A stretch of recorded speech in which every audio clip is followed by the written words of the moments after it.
Hi everyone, welcoming you guys to mobile Pathshala. आप सभी का स्वागत है मोबाइल पाठशाला पर। तो जैसे कि हम हमेशा करते हैं इंग्लिश पेडागोजी के क्वेश्चंस, तो आज भी हम इंग्लिश पेडागोजी करने वाले हैं। एक बार आप लोगों से रिक्वेस्ट है, हम्बल रिक्वेस्ट है कि आप लोग लिंक को शेयर कर देंगे। और अगर आपको वीडियो पसंद आ रही है, पहली बार आपने चैनल पर विजिट किया है, तो चैनल को सब्सक्राइब कर देंगे और वीडियो को लाइक कर देंगे। ठीक है, अब स्टार्ट करेंगे हम। और जो इम्पोर्टेंट इंफॉर्मेशन जो मैं आपको हमेशा देती हूँ वो मैं आपको लास्ट में दूंगी। आपको पता है कि मैं आपसे क्या बोलती हूँ, तो इसके लिए बिना देरी किए हुए क्वेश्चंस को करना हम स्टार्ट करेंगे। ठीक है, चलिए स्टार्ट करते हैं गाइस। आप सभी को आंसर करना है और बहुत ही अच्छे क्वेश्चंस हैं। हम हर ऑप्शन से कुछ नया नया सीखेंगे, कुछ नए कॉन्सेप्ट को हम सीखेंगे। ठीक है, तो देखिए आज का पहला जो क्वेश्चन है ये हमारा है, there are 4 different kinds of reading. So अभी आपको पता है कि यहाँ पर जो हमारा सही पैटर्न है रीडिंग का, वो इसमें से कौन सा हो सकता है। पहला ऑप्शन कहता है searching, discovering, scanning, extensive, pleasure, information, details, skimming, slimming, scanning, discovering, searching. And D option कहता है स्किमिंग, स्कैनिंग, एक्सटेंसिव और इंटेंसिव। तो आपको बताना है 4 डिफरेंट काइंड ऑफ रीडिंग्स हमारे कौन कौन से हैं। तो आपका जो ऑप्शन करेक्ट है वो है आपका डी। और मैं आपको बताऊंगी कि स्किमिंग, स्कैनिंग, एक्सटेंसिव और इंटेंसिव क्या होता है। स्किमिंग क्या होता है, जब हम किसी भी पैसेज का ओवरव्यू लेते हैं, कंटेंट से जब हमें मतलब होता है, तब हम स्किमिंग रीडिंग करते हैं केवल ओवरव्यू के लिए। ठीक है, स्कैनिंग कब करते हैं, इंपॉर्टेंट इंफॉर्मेशन हमें जब लेना होता है। हम स्कैनिंग को इंटेंसिव भी बोल सकते हैं। इंटेंसिव को बोलते हैं गहन अध्ययन करना, मतलब आप बहुत फोकस के साथ कोई चीज पढ़ रहे हैं कुछ इंफॉर्मेशन लेने के लिए, तो आप इंटेंसिव रीडिंग करते हैं। और इंटेंसिव को आप स्कैनिंग भी बोल सकते हैं, पैसेज को स्कैन करना, इंपॉर्टेंट इंफॉर्मेशन वहां से लेना। ठीक है, एक्सटेंसिव हम प्लेजर के लिए करते हैं। मान लिया हम कोई भी चीज पढ़ रहे हैं तो केवल हम आनंद के लिए अगर कोई चीज रीड कर रहे हैं, जैसे कॉमिक की बुक हो गई, तो वहां पर हम कौन सी रीडिंग करेंगे, एक्सटेंसिव रीडिंग करेंगे। क्लियर, इंटेंसिव इंपॉर्टेंट इंफॉर्मेशन लेने के लिए हम इंटेंसिव करते हैं, एक्सटेंसिव प्लेजर के लिए करते हैं, स्कैनिंग भी इंपॉर्टेंट इंफॉर्मेशन के लिए करते हैं, और स्किमिंग हम केवल ओवरव्यू करते हैं जब भी हमें केवल कंटेंट से मतलब होता है, थीम से मतलब होता है। तो ओवरव्यू हम जब पढ़ लेते हैं उसके बाद से वो हमारी कौन सी रीडिंग हो जाती है, स्किमिंग हो जाती है। क्लियर, चलिए बढ़ते हैं नेक्स्ट क्वेश्चन की तरफ। A good test of reading comprehension will have questions. Good reading comprehension यानी कि एक अच्छी रीडिंग बुक की क्या में किस तरह के क्वेश्चंस होते हैं। पहला ऑप्शन कहता है that test the textual knowledge of thoroughly. Sorry, एक क्वेश्चन है good test of reading comprehension. अगर हम रीडिंग कॉम्प्रिहेंशन का टेस्ट ले तो किस तरह के क्वेश्चंस उसमें रहेंगे।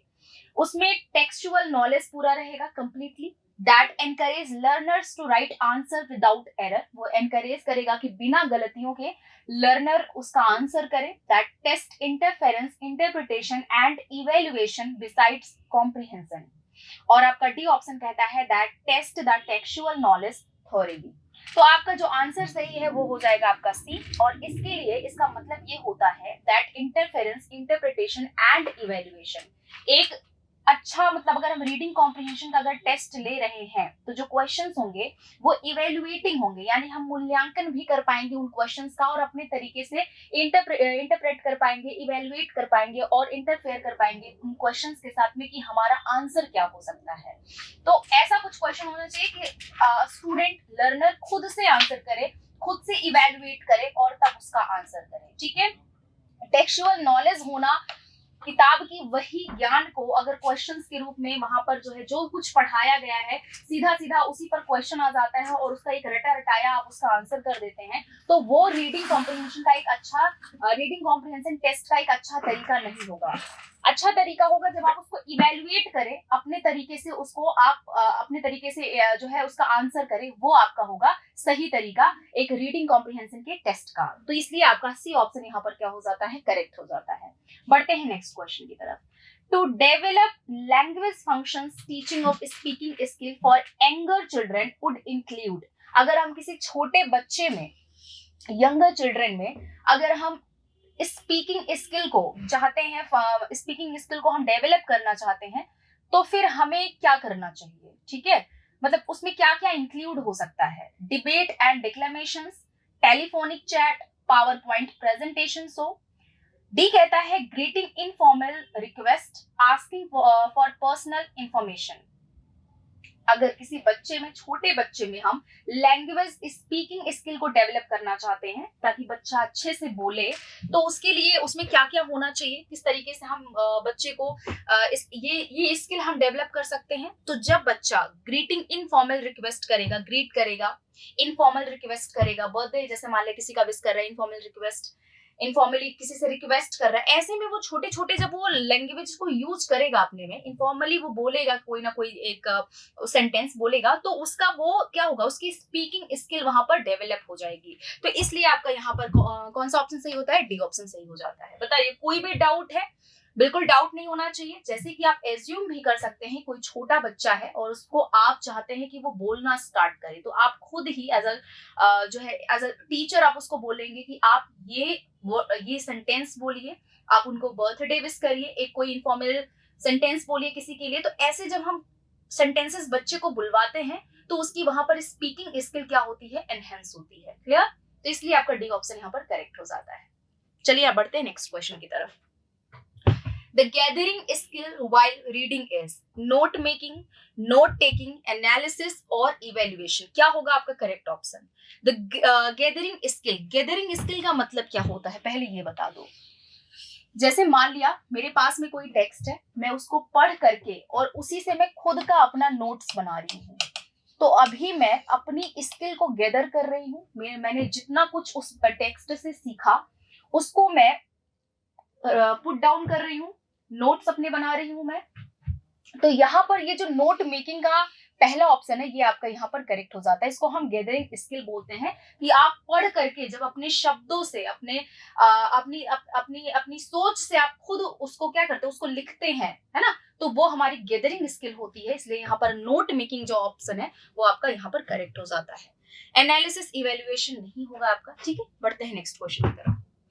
There are 44 sounds in English. Out of these, how many sounds are vowels and how many are consonants respectively?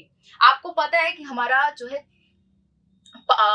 है कॉन्सोनेंट कितना होता है, 21 होता है, और 5 हमारे वोवेल्स होते हैं। ठीक है, अब आपको यहाँ जो हमारे 21 होते हैं ना, इसमें वोवेल साउंड हमारा कितना होता है, सॉरी हमारा कॉन्सोनेंट में कितने साउंड होते हैं, कॉन्सोनेंट में हमारे होते हैं टोटल 24 साउंड्स होते हैं। ठीक है, और जो वोवेल होता है वो हमारा 5 होता है, और इसमें इसके कितने साउंड्स होते हैं, इसके होते हैं 20 साउंड्स टोटल। वोवेल में टोटल 20 साउंड्स होते हैं और कॉन्सोनेंट में टोटल 24 साउंड्स होते हैं। तो यहाँ पर आपका जो सी ऑप्शन है ये करेक्ट हो जाता है। क्लियर इतनी बात? आ जाते हैं नेक्स्ट में। अच्छा, टोटल कितने हो गए, 24, 20, 44 हो गए। ठीक है, next. Language is a tool because, language एक टूल है क्योंकि it is used for processing ideas, it is used for communication, it is used for thinking and it is used for conveying ideas। तो ideas, thinking और processing ideas, ये सारी चीजें guys इसी में आ जाती हैं, कम्युनिकेशन में आ जाती हैं। तो लैंग्वेज एक ऐसा मीडियम है जिसके थ्रू हम अपनी फीलिंग्स को एक्सप्रेस कर पाते हैं, तो कम्युनिकेट कर पाते हैं। तो कम्युनिकेशन में आपका ये तीनों आ जाता है, आइडियाज, थिंकिंग, सब कुछ आ जाते हैं। इसलिए आपका ये जो बी ऑप्शन है ये करेक्ट हो जाता है। लैंग्वेज आखिर है क्या, भाषा क्या है? भाषा वो एक ऐसा माध्यम है जिसके द्वारा हम अपनी भावनाओं को जाहिर कर पाते हैं। तो यहाँ पर कम्युनिकेशन के ही थ्रू तो बता पाएंगे, भाषा के ही थ्रू तो हम बता पाएंगे कि हम कैसे क्या फील कर रहे हैं, क्या हमें महसूस हो रहा है।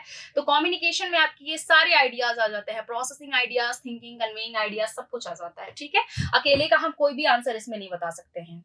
बढ़ते हैं नेक्स्ट में। TBLT in second language teaching is, TBLT का क्या होगा यहाँ पर? देखो ये आपके सीटेट में इस बार 2021 में पूछा जा सकता है, बहुत ही स्पेशल क्वेश्चन है गाइस। ठीक है, इसकी तैयारी आप करके नहीं जाते हैं तो इसलिए आपका एक नंबर वहां से आप नहीं कर पाते हैं। तो इसलिए आपको यहाँ पर ये चीजें मैं आपको बताऊंगी और इसके थ्रू बहुत ही इंपॉर्टेंट एक कॉन्सेप्ट को समझेंगे। ठीक है, TBLT in second language teaching क्या है? पहले तो TBLT का क्या हो सकता है, क्या फुल फॉर्म हो सकता है? Tool based language teaching, task book language teaching, task based language teaching या टास्क बेस्ड लैंग्वेज ट्रेनिंग, बताएंगे आप सभी। TBLT का जो करेक्ट होगा वो होगा task based task based language teaching, यानी कि जब भी आप कोई लैंग्वेज सिखा रहे हैं तो उसको आप टास्क बेस्ड सिखा रहे हैं, यानी कि किसी कार्य के थ्रू आप बच्चों को लैंग्वेज सिखा रहे हैं। तो TBLT का फुल फॉर्म होता है टास्क बेस्ड लैंग्वेज टीचिंग। ठीक है, चलिए फिलहाल ये आपका जो है इंग्लिश पेडागोजी का सीधा सीधा क्वेश्चन था। नेक्स्ट आ जाते हैं, कंटेंट वर्ड्स आर कॉल्ड। जो कंटेंट वर्ड्स होते हैं उनको हम लेक्सिकल वर्ड्स बोलते हैं, और ये कंटेंट वर्ड्स और ये लेक्सिकल वर्ड्स का मतलब होता है ऐसे वर्ड्स जिनका इंडिपेंडेंट कोई मीनिंग हो, उनको हम कंटेंट या फिर लेक्सिकल वर्ड्स बोलते हैं। ठीक है, ग्रामेटिकल वर्ड्स को हम फंक्शन वर्ड्स भी बोलते हैं, जिनका इंडिपेंडेंट कोई मीनिंग होता भी है और नहीं भी होता है, वो केवल सेंटेंस में यूज किए जाते हैं लिंक करने के लिए, उनको हम ग्रामेटिकल वर्ड्स बोलते हैं। ठीक है, एम्पटी वर्ड्स और नन ऑफ द अबव, यहाँ एम्पटी वर्ड्स नहीं होगा आपका कोई भी, तो आंसर क्या बनेगा, बी ऑप्शन बनेगा। ठीक है, अगर गाइस आपको सेशन अच्छा लग रहा है तो लाइक शेयर एंड सब्सक्राइब आप लोग करते रहिए। आप लोगों की इस चीज से मेरा मोटिवेशन बढ़ेगा, मैं और अच्छे कंटेंट आपको प्रोवाइड कर पाऊंगी। ठीक है, तो बिल्कुल आप हमारे साथ ऐसे ही बने रहें और लास्ट तक आप वीडियो को देखिएगा। मैं आपको बहुत ही इंपॉर्टेंट इंफॉर्मेशन बताने वाली हूँ जो आपके लिए बहुत ही यूजफुल है, तो उसको बिना आप सुने बिल्कुल भी वीडियो को बंद नहीं करेंगे। ठीक है, चलिए अब आते हैं इस 9th क्वेश्चन को करेंगे हम, which one of the following does not affect the intonation. Intonation क्या होता है मैं आपको बताऊंगी, पर फिलहाल इसके आंसर को देख लेते हैं। वॉइस, प्रोनाउंसिएशन, टोन, रिदम या फिर लाउडनेस, क्या हो जाएगा इसका answer. Which one of the following does not affect the intonation? Intonation का मतलब होता है उतार चढ़ाव, जो स्ट्रेस होता है, जैसे कि कोई भी हम चीज बोलते हैं तो कितना जो पिच है हमारा ऊपर नीचे, जो हमारा उतार चढ़ाव होता है हमारे बोलने का, उसको हम इंटोनेशन कहते हैं। ठीक है, अब यहाँ पर कौन सी ऐसी बात है जो इसको अफेक्ट नहीं करती, इंटोनेशन को अफेक्ट नहीं करती भाई, तो यहाँ हमारा लाउडनेस है। लाउडनेस से हमारा इंटोनेशन बिल्कुल भी अफेक्ट नहीं होता है। क्लियर, चलिए बढ़ते हैं नेक्स्ट क्वेश्चन की तरफ। During reading if a student is piecing information together as the read a text keeping track of what is happening they are. कहने का मतलब है कि अगर कोई बच्चा किसी टेक्स्ट को रीड कर रहा है और उसके इंफॉर्मेशन को भी एक साथ में लेकर के और आगे क्या होने वाला है इस बात को भी ट्रैक कर रहा है, तो वो इस तरह की एक्टिविटी को हम क्या बोलेंगे। इन्फरिंग, स्किमिंग, पैराफ्रेजिंग या फिर सिंथेसाइजिंग, बताएंगे आप सभी।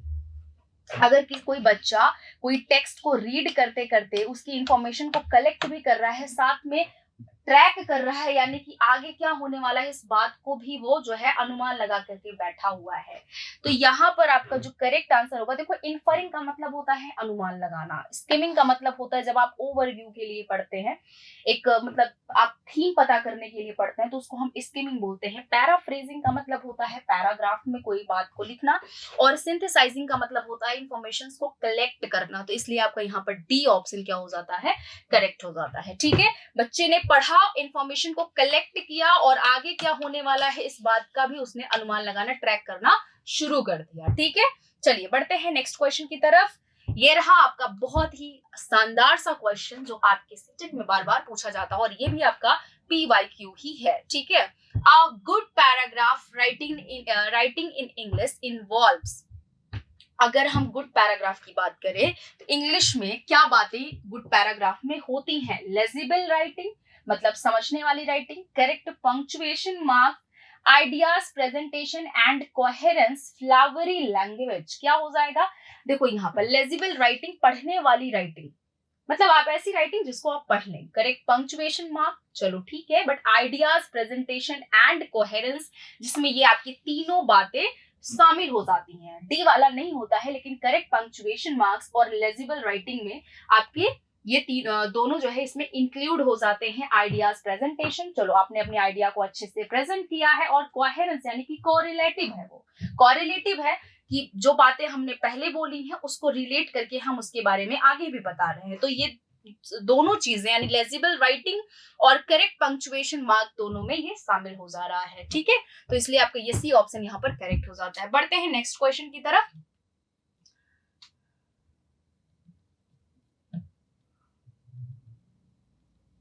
चलिए What are the other skills of language apart from listening, speaking, reading and writing? आपको पता है LSRW इसका मतलब होता है लिसनिंग, स्पीकिंग, रीडिंग और फिर क्या, राइटिंग। अब यहाँ पर ये बात आपको बतानी है कि लिसनिंग, स्पीकिंग, राइटिंग और रीडिंग और राइटिंग के बाद ऐसी कौन सी स्किल है जो लैंग्वेज में होनी चाहिए। तो आपका आंसर क्या होना चाहिए, थिंकिंग और रीजनिंग। थिंकिंग और रीजनिंग LSRW के बाद से ऐसे दो स्किल्स हैं जो लैंग्वेज सीखने के टाइम में हमारे पास में होनी चाहिए। ठीक है, चलिए आपका ये हो गया। और यहाँ पर पहला ऑप्शन कहता है creatively imagination, learning and memorisation, thinking and reasoning.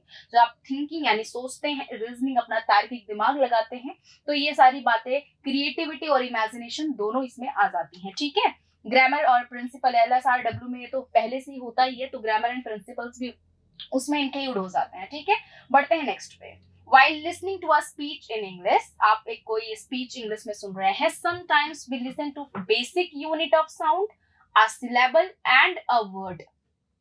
आप कभी उसके साउंड, सिलेबल और फिर वर्ड पे फोकस कर रहे हैं आप, then a sentence and then a paragraph to decode the meaning of the complete speech. आप फिर सेंटेंस पे फोकस कर रहे हैं। आपने सबसे पहले क्या किया, आपने बेसिक यूनिट पर फोकस किया, फिर साउंड पर, सिलेबल पर फोकस किया, वर्ड पर फोकस किया, फिर आपने सेंटेंस पे फोकस किया, then you are focusing on paragraph to decode the meaning of the complete speech. Complete speech को समझने के लिए आपने पहले कैसे स्टार्ट किया, आपने छोटी छोटी चीजों से स्टार्ट किया। ठीक है, फिर आप कंप्लीट सेंटेंस को समझना शुरू किए। सो दिस मेंटल प्रोसेस, इस तरह का जो मेंटल प्रोसेस है, can be described as what, हम इसको क्या बोल सकते हैं, interactive model, top down approach. Top down approach तब होता है जब स्पीच से हम छोटी छोटी यूनिट्स में जाते हैं, तब वो हमारा टॉप डाउन होता है। बॉटम अप अप्रोच होता है कि हम बेसिक यूनिट से टॉप तक जाएं। तो यहाँ पर हम कर क्या रहे हैं, यहाँ पर बेसिक यूनिट से हम कंप्लीट स्पीच तक आ रहे हैं, तो यहाँ हमारा जो अप्रोच है वो हो जाएगा बॉटम अप अप्रोच हो जाएगा। क्लियर, बढ़ते हैं नेक्स्ट क्वेश्चन की तरफ गाइस। नेक्स्ट क्वेश्चन है हमारा, ये बहुत ही इंपॉर्टेंट क्वेश्चन है guys. Interactive listening means listening क्या होता है, इंटरेक्टिव लिसनिंग क्या होता है। अगर आप सुन करके, इंटरेक्शन का मतलब क्या होता है, वार्तालाप करना, और वार्तालाप तो अकेले हम करेंगे नहीं, एक पर्सन से दूसरे पर्सन में वार्तालाप होती है। तो यहाँ पर आप कोई चीज सुन रहे हैं और सुन करके आप रिस्पॉन्स कर रहे हैं, तो ये इंटरेक्टिव क्या हो जाता है, इंटरेक्टिव लिसनिंग हो जाता है। तो आपका बी ऑप्शन इसी को क्या कर रहा है, इसी को क्वालिफाई कर रहा है, carefully to what is said and responding. सुनो और फिर उसका रिस्पॉन्स करो। ठीक है, तो यहाँ पर आपका बी ऑप्शन गाइस करेक्ट हो जाता है। लास्ट क्वेश्चन आज के सेशन का है, which one of the following most important in developing reading skill eight primary level. अगर छोटा बच्चा प्राइमरी लेवल के बच्चे की रीडिंग स्किल को आप डेवलप करना चाहते हैं, तो आप क्या कर सकते हैं, उसके लिए क्या मोस्ट इंपॉर्टेंट है। फिर से देखेंगे क्वेश्चन को, प्राइमरी लेवल पे छोटे बच्चे को, यंग लेवल के बच्चे को या यंग एज के बच्चों की इस रीडिंग स्किल को आप डेवलप करना चाहते हैं, तो फिर कैसे कर पाएंगे। पहला ऑप्शन कहता है ability to comprehend the text already read, only knowing the correct order of alphabet, ability to read words correctly, ability to read phrase correctly. तो दोनों बातें, वर्ड्स को और फ्रेज को वो करेक्टली रीड करें, अल्फाबेट के ऑर्डर उसको पता हो कि ABCD कब आता है, ABCD ये सब उसको अच्छे से आता हो। और पहला ऑप्शन कहता है एबिलिटी टू कॉम्प्रीहेंड, कॉम्प्रीहेंड मतलब समझना, टेक्स्ट को वो अच्छे से समझे जो उसने पढ़ा है, उसने जो पढ़ा है उस टेक्स्ट को अगर वो अच्छे से पढ़ेगा तो उसकी रीडिंग स्किल, वो समझ में उसकी रीडिंग स्किल वहां पर डेवलप होगी। ठीक है, जैसे कि मान लिया अगर कोई बच्चा अल्फाबेट्स को सही से पढ़ ले रहा है, जैसे बहुत सारे बच्चे प्राइमरी लेवल पे क्या करते हैं, उनको पोएम पढ़ाया जाता है तो वो पोएम को रट डालते हैं, हम उनसे जब भी पूछोगे वो पोएम को फटाफट से बता देंगे, लेकिन वो उसको समझते नहीं है और देख करके उसको पढ़ भी नहीं पाएंगे। लेकिन अगर आप बच्चे की रीडिंग स्किल को डेवलप करना चाहते हैं, तो वो जो उन्होंने पढ़ा है अगर वो उनको समझ में आता है, वो अच्छे से उसको पढ़ करके उसका मतलब बता पाएंगे आपको, तो वहां पर उनकी इस तरह से उनकी रीडिंग स्किल क्या हो जाएगी, डेवलप हो जाएगी। ठीक है, तो गाइज हमने 15 क्वेश्चन आज के सेशन में कर लिए हैं, बड़े इंपॉर्टेंट क्वेश्चन है आपके सीटेट 2021 के लिए और आपके यूपी टेट के लिए भी। एस्टेट के लिए भी। तो अगर आपको ये वीडियो, ये सेशन आपको अच्छा लग रहा है तो लाइक, शेयर और सब्सक्राइब कर दीजिएगा आप बिल्कुल। और जो मैं आपको बताई हूँ कि अभी आपको क्या सुनना है, तो बिल्कुल जैसे मैं आपको हमेशा बताती हूँ, आपको नीचे इस वीडियो के नीचे आपको लिंक मिल जाएगी mobilepathshala.com की, जो हमारी वेबसाइट है, जहां पर गाइस सारे कोर्सेज अवेलेबल है। अगर आप किसी भी कॉम्पिटिटिव एग्जाम की तैयारी करना है तो आप हमारे कोर्सेज को वहां से ले सकते हैं, एक्सेस कर सकते हैं। कंप्लीट पैकेज है जो न्यू पैटर्न पर बेस्ड है, बहुत ही हेल्पफुल रहेगा, आप घर बैठ के आराम से तैयारी कर पाएंगे। ठीक है, तो आप उन कोर्सेज को एक्सेस करिए। और आपको कैसे एक्सेस करना है, इसके लिए हमारे यूट्यूब पर एक वीडियो है कि कोर्सेज को कैसे एक्सेस करें, तो आप वहां से उस वीडियो को देख सकते हैं। ठीक है, उसके बाद भी अगर आपको कोई भी प्रॉब्लम आ रही है तो इस वीडियो के नीचे आप कमेंट सेक्शन में मुझे बता सकते हैं, मैं आपके सारे डाउट्स को रिजॉल्व करूंगी। ठीक है, और अगर वीडियो अच्छा लग रहा है तो लाइक, शेयर एंड सब्सक्राइब करिए। और अगर आपके पास में कोई क्वेश्चन है तो भी लिख करके मुझे भेजिए। और अगर आपको कोई टॉपिक पढ़ना है तो भी बताइए, ताकि मैं उस टॉपिक पे आपको वो वीडियो दे पाऊँ। ठीक है, अगर आपको पसंद आ रहा है तो लाइक, शेयर एंड सब्सक्राइब करिए। चलिए आज के लिए इतना ही। Thank you so much, bye bye and take care guys.